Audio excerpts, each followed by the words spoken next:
welcome to the LUMR Podcast. That is London Underground Music Review. We are now audible and visual. Thanks for tuning in. This week on the pod, we have the band Probably Oslo from Southeast London. They make lively indie rock music and are putting out their brand new single this Friday. Thank you so much for being on the podcast. For having us. Yeah, thank you very much. Would you like to introduce yourselves by name and like what your role in the band is?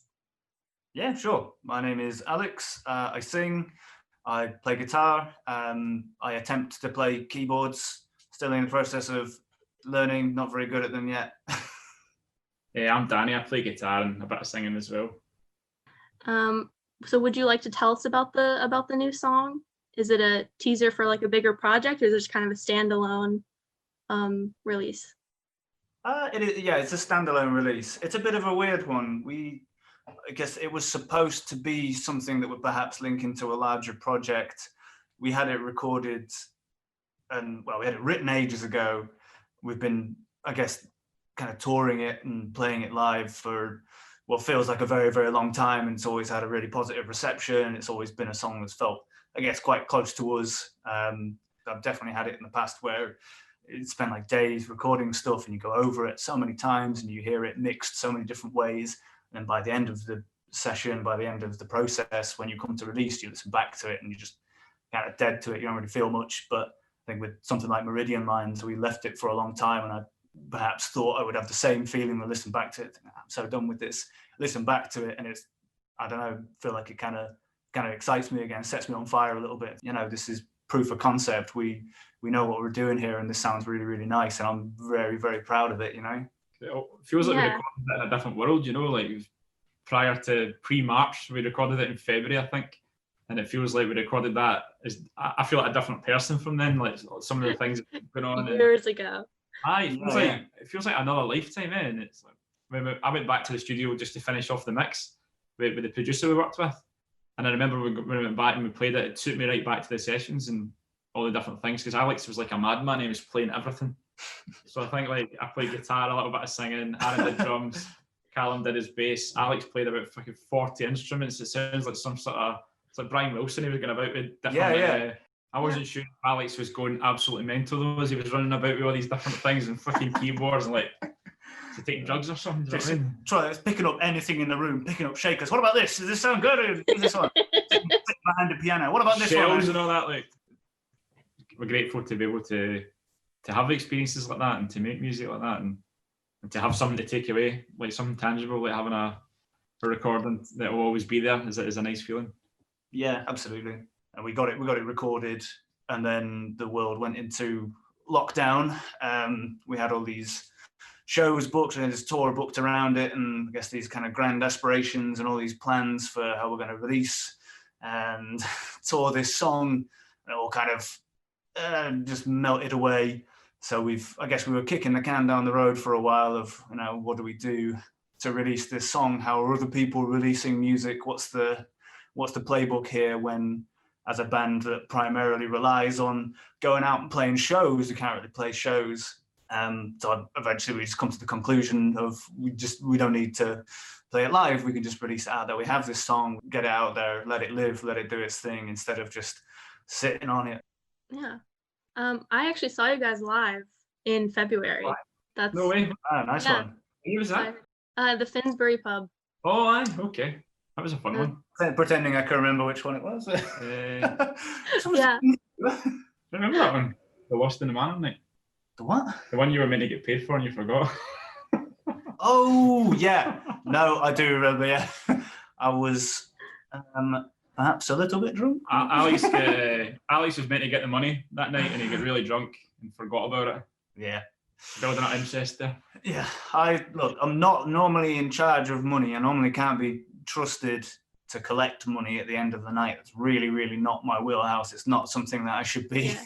Not something that should be on my shoulders whatsoever. You're not the responsible one in the band? Oh, if anything, it's probably his fault for being foolish enough to say, Alex, please collect the money at the end of the night. That sounds about right. And then when I said yes, he believed me. So, his fault. I should have noticed and asked him. One eye was up that way, one eye was that way, that he wasn't fit to get the money. Up against the wall. Yeah, sure, don't worry about it, man. I'll get your money. Ideal.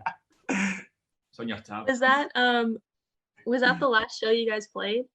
Or did No, you we played a few more. So I had a little tour booked, and it didn't really start off very well. We played in Brighton, and we drove down, and just as soon as we got in the car, all the gear packed up, the car broke down just as we were leaving London. So we had to carry all the stuff, run down to Brighton, play this show, cost us a fortune. Oh my God. And then the next gig we played, coronavirus had just started to kind of come out. It was just getting released.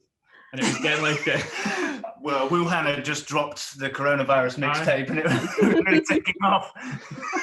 Gone global. Exactly. And it was getting like a bit quieter anyway. And I remember during the gig, you said right that before the last song, Alex said, "We're all infected with the rhythm," and I thought it was the worst.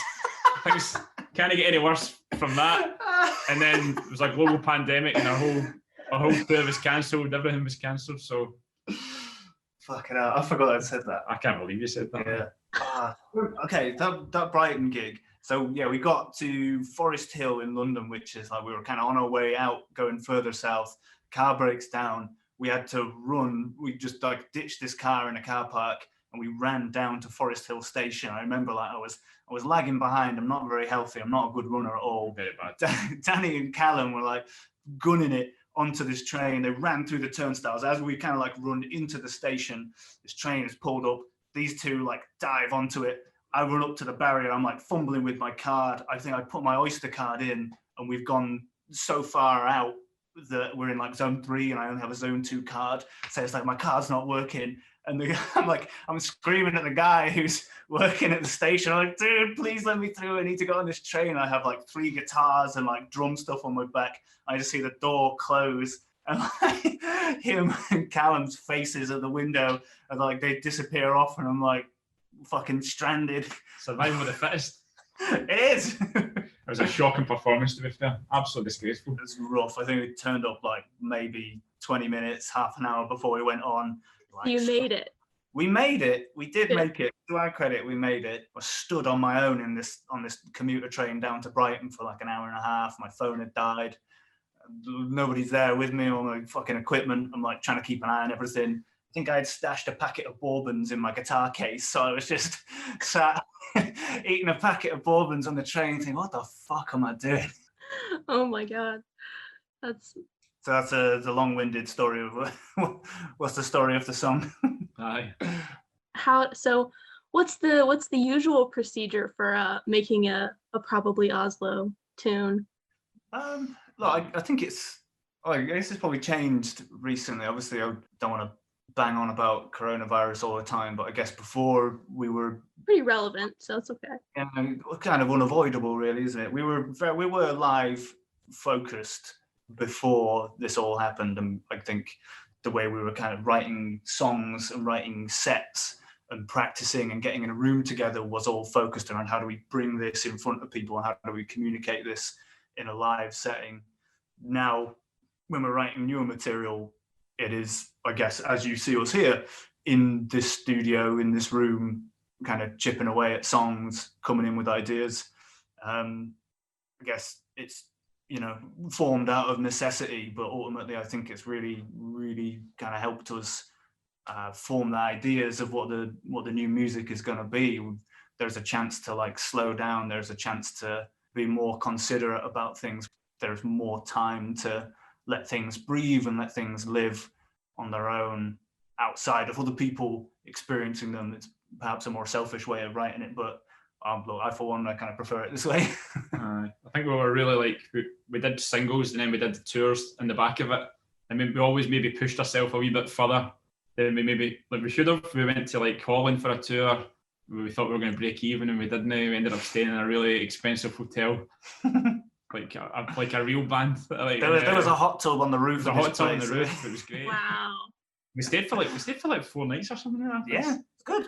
Look, basically on holiday, but we're trying to break even with two gigs that we're playing in Amsterdam. We were staying in this. I think we played 4 or 5 on that tour, but we played 2 in Amsterdam. But we did things like that, and by the time we got back, we were absolutely exhausted. And I remember coming back for that tour, totally wrecked, and then we went straight into the studio again. And then we got that finished. We took Christmas off.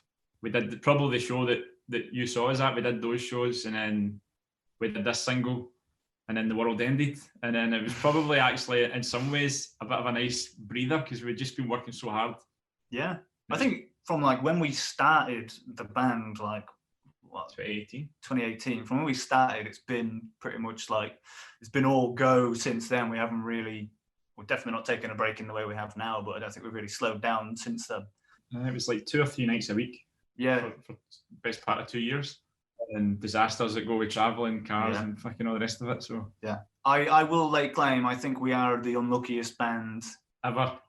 So the night before we went on tour to Holland, Alex fell and broke his wrist 2 nights before.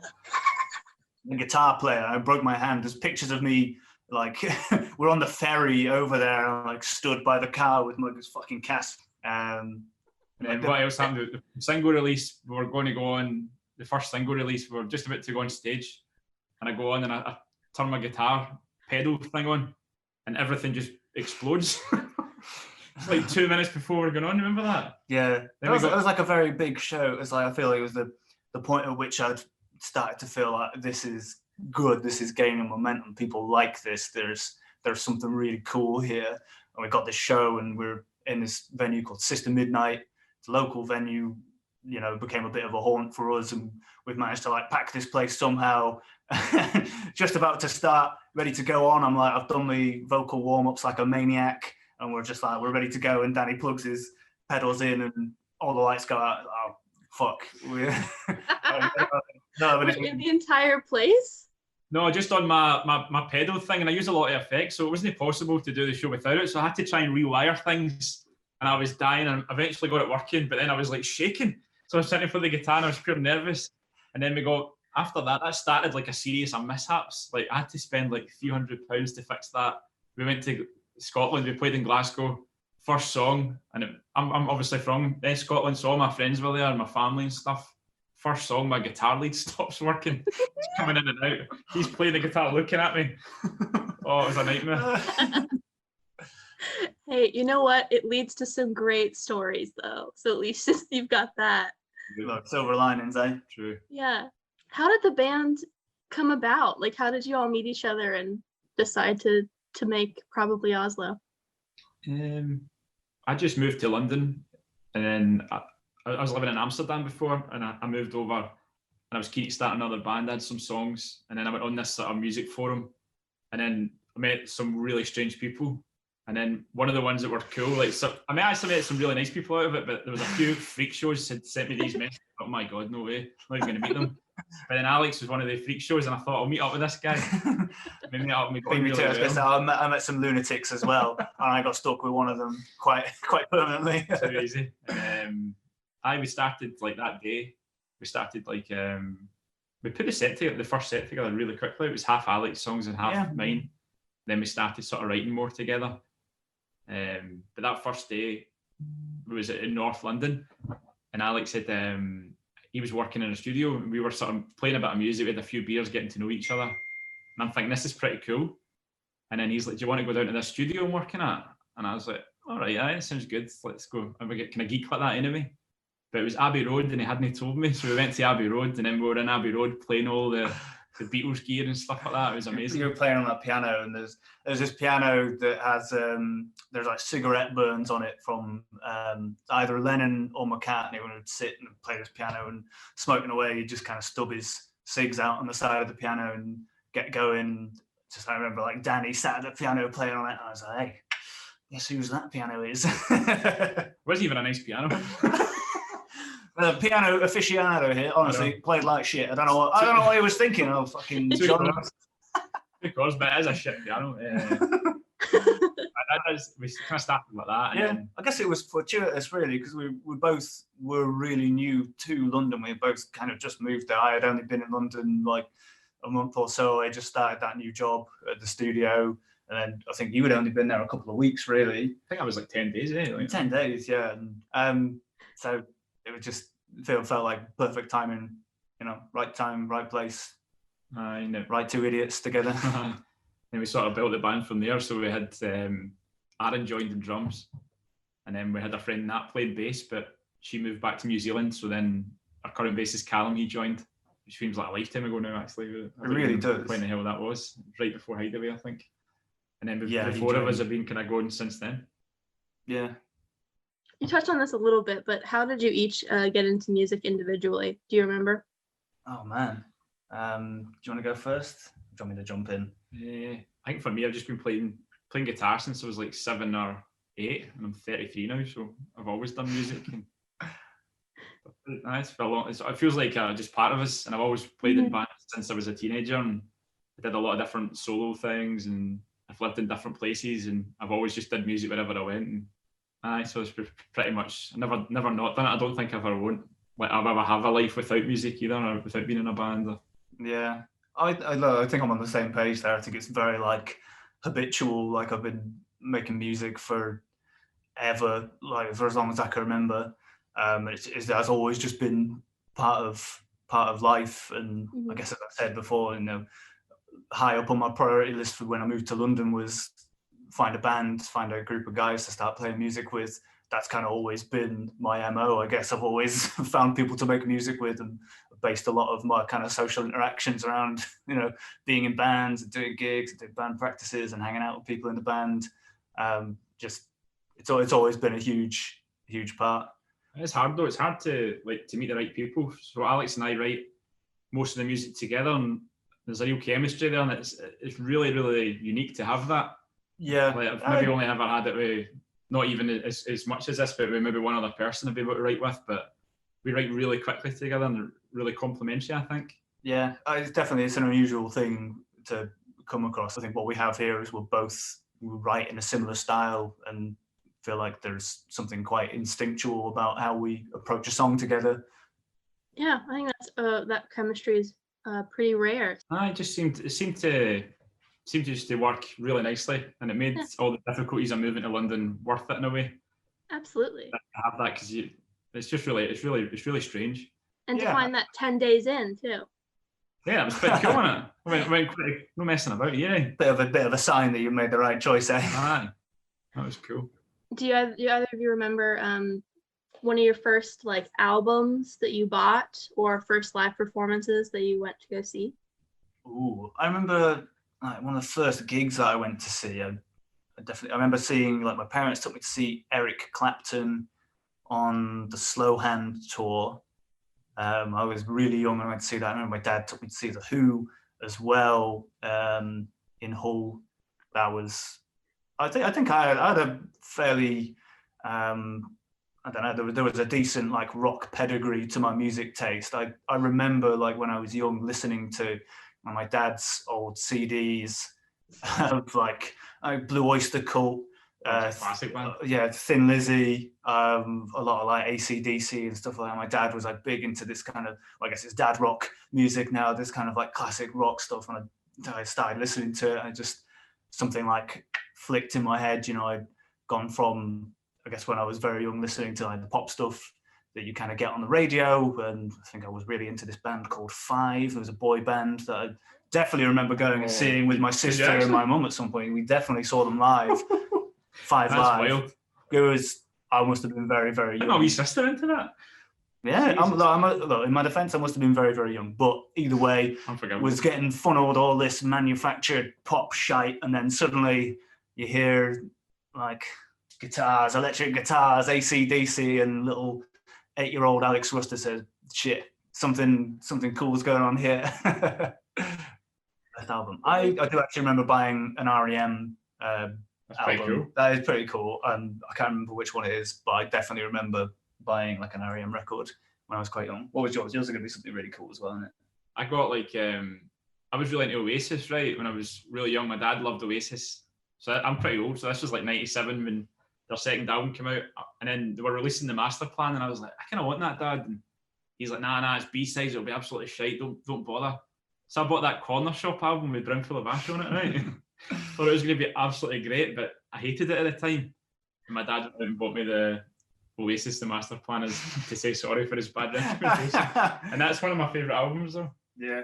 I think that Corner Shop record's great, though. I know it is. I went back to it. It's amazing. But probably not for like somebody who's like, I don't know, like 7 or 8 years old. Yeah, it's quite advanced listening for an 8-year-old. That's me. And Gig-wise, went to lots of... Mum and Dad took me to loads of good gigs, so I saw like the Rolling Stones, David Bowie, and then when I got into more and more and stuff, I went to see Sonic Youth and PJ Harvey. I was really into like that kind of thing, and I went to see so many shows from like maybe 12 to 17. I was going to gigs all the time, and then after that, I just couldn't be bothered anymore.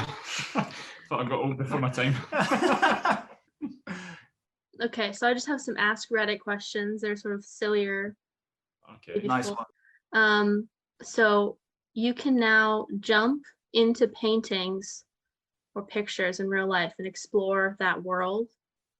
Which picture or painting would you choose to go explore? I'd find some of the concept art from the Lord of the Rings movies. What the fuck is that? Jump into there, shut the fuck up. Perhaps the Shire, I'd probably move into a little hobbit hole in the Shire, just tend some crops, go on an adventure with, maybe not an adventure with Frodo, bit too dangerous, bit too intense. Bilbo adventure is perhaps more my style, bit more laid back, bit more kind of jovial. But yeah, I'd be roaming around Middle-earth, the Shire, down to Buckland. Do it. Good grief. He fucking hates this stuff. I don't like Lord of the Rings and all that. I think for me, I'd probably go into like an Andy Warhol from the Factory days, Studio 54 kind of vibe. I love all that. That's that whole scene. I guess when disco was coming out in New York, I think that would be a good time there. Yeah, that'd be very cool. That's so serious. You can go anywhere. You can do anything. That's where I want to go. You want to be jumping about the, I don't know, Hobbits, or whatever the fuck that is. Elves. Fucking sick, man. What? Come on. Just be this world, but the 60s. Or 70s and 80s, that one, isn't it? The Factory, but yeah. When New York was like rough and like the most dangerous city in the world, and you couldn't like get on the subway without getting stabbed. Come on, that's where you want to go? I like that vibe. Yeah, you like that vibe? Just come with me, Middle-earth adventure. Go yourself. Do you guys have any like hidden talents or useless or unusual skills? No skill is useless, is it really? There's always something you can do with it. But probably not. I don't think I've got any either. I can like twirl a drumstick around in my fingers quite impressively. So we don't have a drumstick in here, so I can't show you, which is good because I'll probably fuck it up. So probably for the best we not getting proof for that one. I believe you. I'll take your word for it. Yeah. Here's a good skill. I just got a puppy and I can train dogs. I'm in the process of training a dog. Dog training, dog whisperer. We're not all the way done yet. We're making very good progress. Yeah. Really good. The dogs just in London are so well trained. When you go to any park, every park's a dog park, and you go in and they all just like follow their owner very obediently, and they come when you call them, and it's incredible. My dog would never. My dog would, as soon as she's off the leash. My family's got dogs in Scotland, and they're not obedient at all, man. They don't give a fuck, these dogs. Like, they're what they want. Yeah. Is there any song that makes you like really nostalgic you can remember? I think there's a lot of really terrible songs that make me nostalgic. I was a bit of a grebo and a bit of a mosher when I was like, I guess, I don't know, 14 and through to 16, maybe younger than that actually, that I remember now. But either way, I feel like I listened to a lot of shite music, a lot of like, I don't know what you call it, like scenester stuff and like emo music that I used to think was like dead cool at the time. I really got into it, and like some of it admittedly is pretty good. Like weirdly, the band Enter Shikari, I can listen to. I know it's a weird choice, but I can still listen to some of that stuff in their first couple of albums. Still listen to it and think, it kind of hits me with that wave of nostalgia. I remember listening to it obsessively when I was a lot younger, but I still kind of think it holds up, man. I still think it's good music. Like Juggernaut, and like Sorry You're Not a Winner and stuff from that first album, Johnny Sniper, all that stuff. I can like recall all the intros to those songs. I can fucking remember like me and my friends like sitting around in a park listening to it on a mobile phone. Like, man, this is the shit. This is the future of music right here. Electric guitars, synthesizers, a man screaming. makes me feel old because I remember that band came out and I thought, fuck, I'm too old for this. This is shite. Yeah. God almighty. What are you nostalgic for? I started collecting vinyl recently, and I went back and bought all the David Bowie records. Well, not all of them, but I bought a bunch of them. And when I was about, I think, 14 to 16, I was absolutely obsessed with David Bowie. And every sort of album was a journey, and they're all obviously all so different. But I got obsessed with each album, and I saw him in the tour for Reality, that record that came out. It was like 2003. And I got that in vinyl recently. When I put it on, transporting me back to being my little 14, 15-year-old self. And I just remember like it just totally changed my world when I put the record on again. So I think the Bowie records for now are taking me back. Yeah. I can't wait till I can start collecting vinyl. I'm an aspiring vinyl collector. I'm too nomadic right now to start doing that. I had the same. So only this year I started doing it because I always knew that if I got involved, I'm going to spend a lot of money here and I'm going to get obsessed. Yep. And I held back. But then when the lockdown started, I thought, fuck it, just go wild. And I got on Discogs and I've been buying so much, but I've had to stop it recently because it's so expensive. Yeah, it's an expensive hobby. Oh my God. Oh yeah, it's easy to get carried away with as well. We both collect. Aaron in the band is quite obsessive with how he collects vinyl as well. I think we're all... Ironically, none of us have any money, do you know what I mean? I wonder why we've got no money. Spending it on these records, man. Do you have a favorite karaoke song? What's your go-to sing-along tune? I hate karaoke, to be honest. I do. Actually, do you have one? Yeah. Don't You Want Me, Baby. Oh, that's a good one. Is that Yazoo? Human League. Human League, not Yazoo. Yeah, Human League. Don't you want me, baby? That's mine. I need to be more drunk. I need to be like really pissed to properly start screaming that. Do you do both the characters? You do the women as well? I do the woman as well. Oh, cool. I don't sing it in a higher voice. I sing it very low as well. I sing it all in the same register. I don't really play by the rules when I do karaoke. So I'm not doing karaoke. I absolutely despise it. I do actually remember, like, I think it was like a work party. Me and a bunch of guys we did karaoke for this work party. I picked that song. I remember my friend picked Eminem, Lose Yourself. Oh my God. Like, I think with karaoke, no matter how drunk you are, even if you're sober, and even if you can rap, never pick a rap. Because if you can't do it, it's embarrassing. And if you can do it, you look like a dickhead because you look like showing off. You're better to just avoid rapping. Yeah. 100% of the time for karaoke. If I was in a karaoke bar and somebody went on with Eminem, I'd get a taxi home. No fucking way. I think it ended after that. I think just like a very like raucous night suddenly ended very quietly. Of like the last verse of Eminem's "Lose Yourself." Put the mic down. Everyone's quiet and. Uber. Should we make a track? Should we go? Yeah, everyone go home now. Should we? Okay. Do any of you have a quote or a piece of advice that you just kind of like always remember that you would like to share with the world? That's a wild question, isn't it? I wish you had told us that before because I prepared that. We can come back to it if you want time to think about it. Yeah. Am I going to think of anything smart in that time? Probably not. I can't think of it. My mind's totally went blank because I love quotes and stuff like that. I'm always reading up about them. I tell you what, Danny is like along that theme. Danny is very, very good at giving advice. I have like at many different moments of the last couple of years of kind of solace in Danny, and he does offer very, very sound. Nice as life coach. He is. He's very, very good at giving concise advice and very like clear cut to the point. I read a quote, and I can't remember what it is, but it was basically as soon as you start to care about what other people think, you're fucked. So you shouldn't care about what anyone thinks, and I totally agree with that. That's how I've never actually cared what other people think.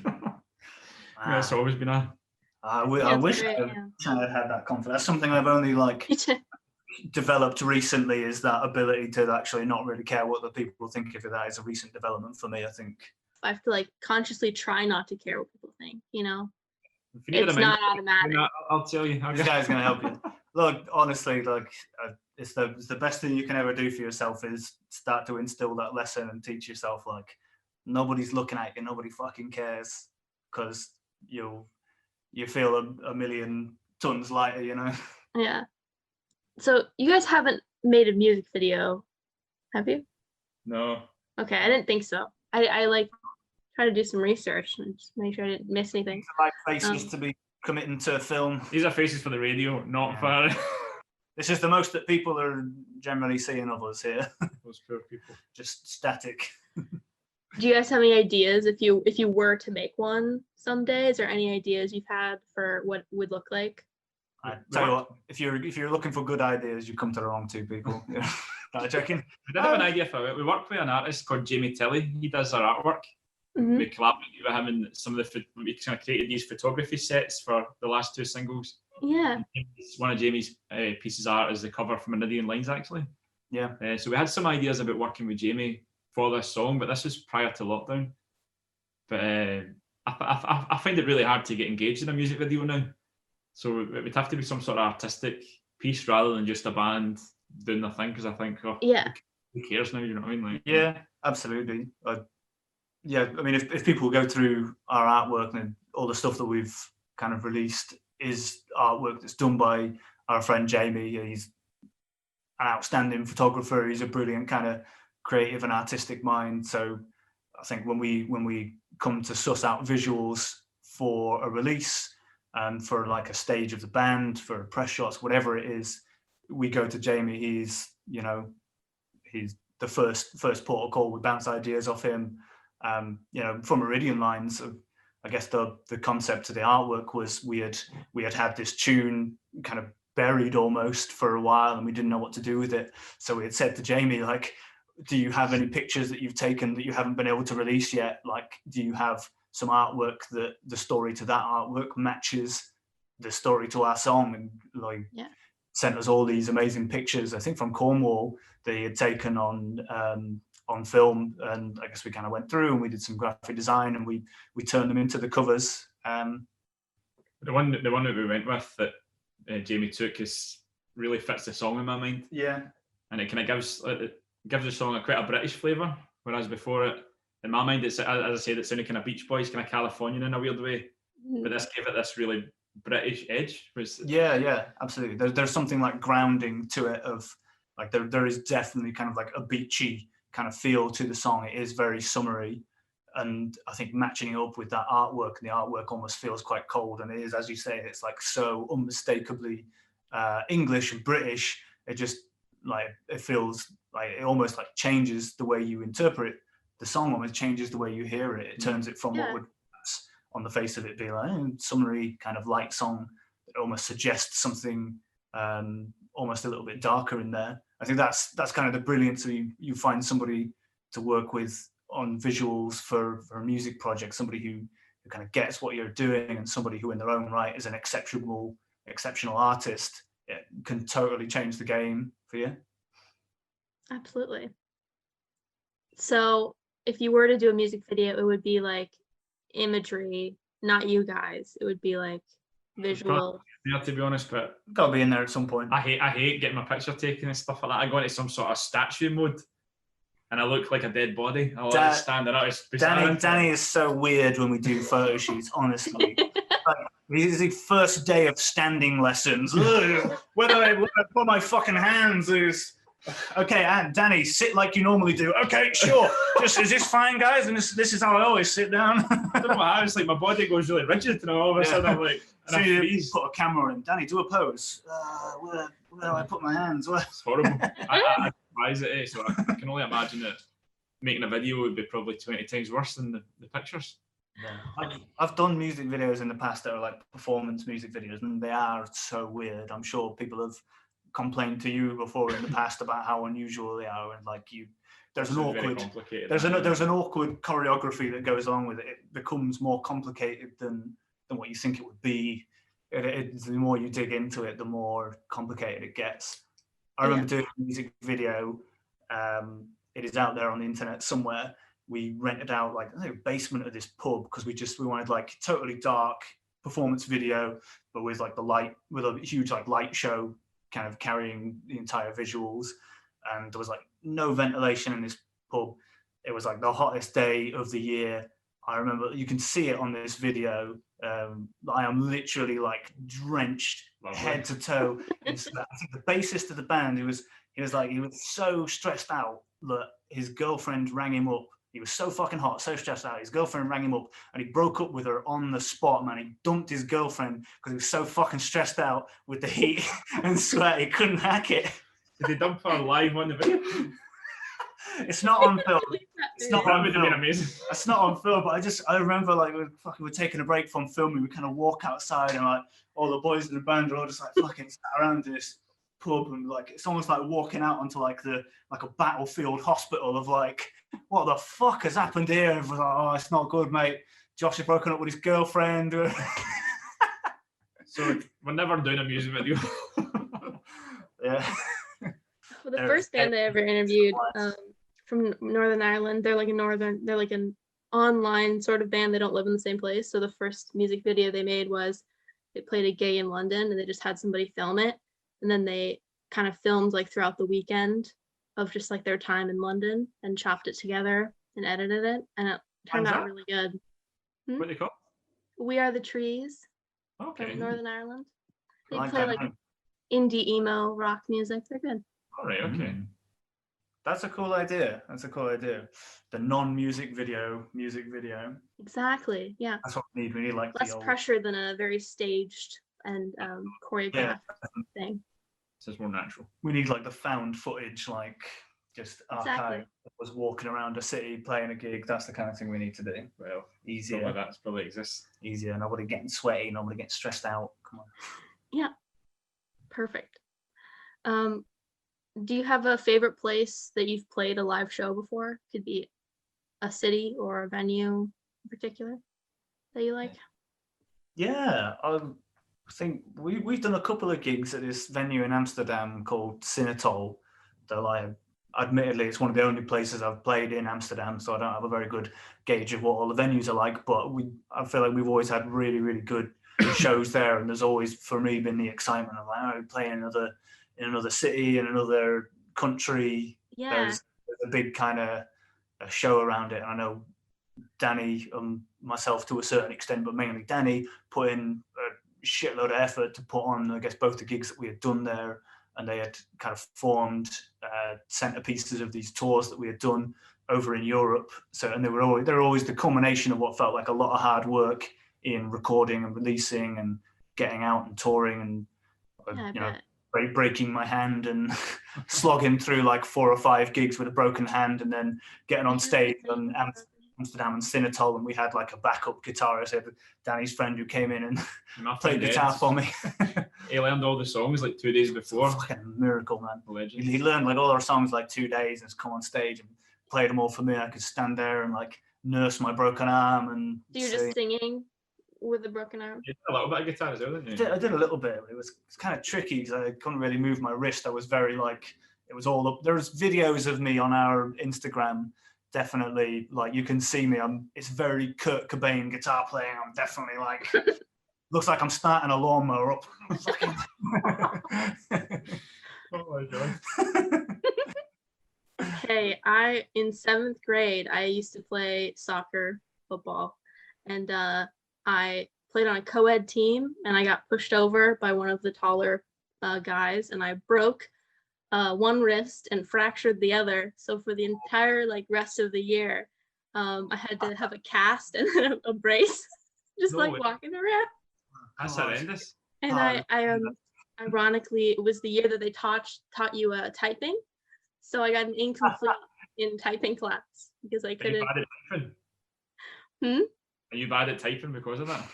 No, I'm good now. I think I like was self-conscious about it, and I made up for it by like practicing on my own. So now I'm a wicked fast typer. I swear to God, I was sick when I was really young, like 5 or 6 years old. I missed the alphabet at school, right? See, to do the alphabet, I have to actually sing the song to get to what's next. Wait, what? No, I do that. There is not.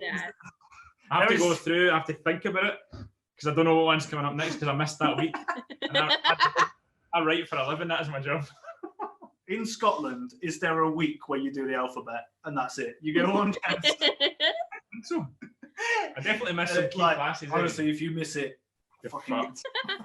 I I think most people have to go through the song to get to a certain. I do that all the time. I thought it was just me, and I feel quite good now. Oh, confidence boost. Is there somewhere that you haven't been yet that you would like to go play a show? Oh man, loads of places. I'd love to play New York, but I've been to New York, but I've never played in the States actually. So New York and LA would be the dream destinations for me. I think maybe Nashville. Yeah, same. I'd love to play over in the States. Absolutely. That's kind of since we started something we always talked about. How cool it would be to tour the States. So I guess that's a bit of a goal. Yeah. So about 10 years ago, quite a lot of Scottish bands went to the States to play. And one of my friends from school, he joined the band Frightened Rabbit, and they toured America a lot. And I remember I used to live in Toronto, and I met up with them for a day. We were hanging about, and I was in their bus. They had a cool tour bus and all that, and there was backstage drinks, and I thought, this is fucking amazing. I was like 22, 23. I was like, this is so cool. I was in awe of it. And I guess I've always been chasing that a little bit, but then I'm thinking to myself, I'm 33 now, I don't even know if I could be drinking every night. I would die, like one beer tonight is going to probably kill me tomorrow. So I don't know if that dream's passed, but I've had 2 small beers. I will probably have a hangover tomorrow. Do you guys ever deal with anxiety or stage fright when it comes to performing live? Yeah, man, I used to, like, really bad. I think I went through a phase where I don't know if you call it like stage fright, but I don't know. I used to feel like sick before I went on stage. And I think I'd get like to the midpoint of a set and I'd be like, fucking, I don't know, like, felt like I was dying. I was like, the fucking world was closing in on me. And I'd get to the halfway mark of the set and I'd start to get more and more relaxed. And then last song, kind of start to relax a little bit. And then I'd get off stage and it would feel like I'd just done like a skydive or something, which maybe is like part of the reason why I kept going back to it when I was kind of starting, because it was such a rush of like fucking terrifying. It felt like something that was, I don't know, so contrary to what I actually perhaps wanted to do. And my instinct was to just like fucking hide away, man. I get up on stage and like sing in front of people. What the hell are you doing? You're crazy. It's singing in front of strangers, you know. What are you doing? But I guess fighting through that and getting to the point now where I'm like, very comfortable doing it. I feel very confident doing it. There's a very rewarding feeling there. I still get a wee bit of like stage fright and anxiety every now and then. It's a normal feeling if there's a lot of people out there waiting for you to go and perform for like 45 minutes. That is a lot of pressure. And I think it's really, really natural to kind of feel that stress and feel that pressure on you. I just look at him, he's going to say, nah, never, don't feel anything. I think anxiety and excitement is the same feeling. If you think about it, like, it's really similar. So I get excited before I play. I never feel nervous about playing or whatever. I get excited, but I've had anxiety in other areas of my life, of course, but I think they're quite similar feelings, so it's easy to get them confused then. Yeah. I think there's a lot of that of like, you just, I don't know, I guess maybe we're the opposite in that way. Like you get your excitement, you get your kicks from that build up to it. I don't know if I hate the build up actually. I hate the time before it. I just the waiting around. Despise it. Like, it's the worst feeling in the world. And during the show, like I really love it. And after it, that moment straight after, because I never drank before, so that first beer after is always like there's new something levels. special in it. Not even normal beer. This is unbelievable. Yeah, absolutely. There's, man, you bring up a good point there. There's a special kind of purgatory that I think only like people who have been around the circuit in bands will understand. And it's that time between like a sound check and when you play that is just like there's nothing else in the world going on. It's such a weird headspace. It's a weird world to be in. It's a weird space, and I think you get it with every show, except for the ones I turn up late for, which always end up the best. I think I've done a gig we did in Brighton at the Green Store door. I got held up at work. What was it? What did I call it? Green Door Store. You call it the Green Store door. Green Door Store. I think I turned up literally about a minute before we started. I got held back at work. I was late on the train, like run over to the venue, grab a drink on stage. Like most of my gear is there. I've been driving down in the day. That was it got it pretty fine. Pure luxury. Definitely pure luxury. Another thing that always baffles me about shows is I get really anxious when people have like their drink on the stage, like on the floor among the chords, Me too. and they get so I hate close to that. kicking it over. I hate that. That stresses me right out. Like how do venues let you do that? Because if you kick it over and like ruin like their equipment, I mean that's gotta be. Aye, I would have a big coaster situation built into the stage. You can get mic stands with drinks holders in them. You can definitely get like a cup holder attachment. There you go. Yeah. Has anything like crazy or weird happened at one of your shows yet? We were going through some old Instagram stories, right? We did this show at 93 Feet East in Shoreditch, and the band, it wasn't for us, it was for the band before us. There was this guy who was he was getting worked up. He obviously pinged something. He was kind of up there, and he was getting agitated. He was kind of like marching around almost, just like getting ready to dance, trying to kick off a little bit. The music wasn't really, it wasn't like rave or anything, but he was getting ready. He was properly on it. I think about 20 minutes in, he just like started to whip off his clothes, his t-shirt off, trousers down, pulls his boxers way down, and he stood there like stark naked in front of the band, and like everybody had cleared out around him and just like fucking left him to it, because he obviously spent 20 minutes prior like shoving people out of the way and making this big pit. So he was just stood there like naked in the middle of this pit. I'd went out for a beer actually, and came back in to the venue to discover a naked guy. I thought I'd walked into the room. Just open the door, just this naked guy just walking around. That was a bad. I don't think we're playing this one. Bizarre. Yeah. I once played a gig, similar situation. It was somebody who was clearly off their head. I played a gig when a guy smashed a glass on his head, a pint glass. It was like I was in a folk band. I was playing acoustic guitar. Somebody playing drums, somebody playing bass, and there's this guy who had obviously huffed something, and he was like marching up and down in front of the stage, and he had this pint, and he just fucking done this pint glass on his head, smashed it, and then legged it out the door. I cannot stress enough, we were playing very, very calm folk music. Yeah, that sounds like a punk show. It doesn't sound like a folk rock show. There's some nutters out there, God bless them. I sympathise, because I've done it before. You get too much drink and you go on stage and like you think you're kind of at your limit, where you think I'm making sense here, I'm sober, I'm pretty good. And then as soon as you fucking put your guitar on, as soon as you start the first song, you realise I'm fucked, I'm wavy right now.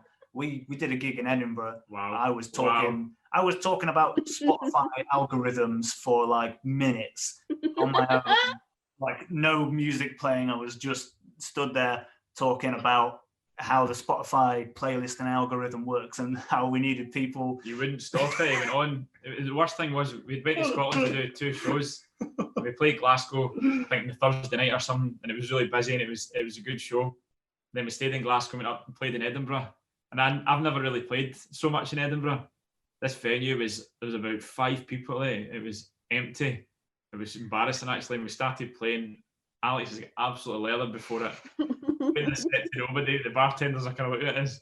Then he just goes on this presidential speech about Spotify or something. He wouldn't stop it. Like he just kept going on and on and on. It was my TED talk. It was honestly, that was my TED talk. Yeah, when you have that captive audience, you can take advantage of. You have to stay. Even It's just if it's shit. I've been there. I've been sat watching bands, thinking, my God, this is fucking awful. But there's nobody here. You have to watch it. I've got to watch it. I hate agony. this. It's agony. Yep.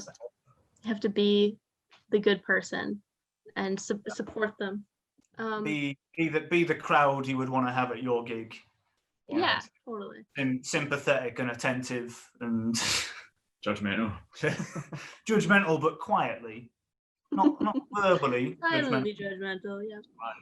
Yeah, just quickly whisper to your friend, "This is garbage," and then say, "Oh my God, honestly, that is the best psych funk You post-punk always I've do ever that to heard. be fair. You always, every time, sometimes we've played with bands that have been shocking it, like, Don't fucking drop me like this. and you've been after when you'd be like, that was absolutely incredible. And I'm sitting there thinking, that was fucking worst things I've ever seen. Like, Look, there's a lot of stuff that we've like listened to that I genuinely think is like fucking brilliant, and Danny really, really hates it. That's the beauty of like being in a band, is you hear some of the weirdest and most wonderful music out there. You really get to play like on the peripheries with some people who are genuinely making some really experimental, interesting music.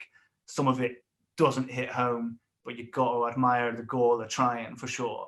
Stuff that sits on like the weirder boundaries of music, I have a real soft spot for. I don't think Danny has any time for that. Maybe that's where we differ. no time at all. I hadn't encountered any performances like that until I came to London and started going to gigs around London. There are some niche bands out there, and yeah, you got to admire them, you know. Yeah, absolutely. And there's you do absolutely. Do you guys have any hobbies outside of making music? No.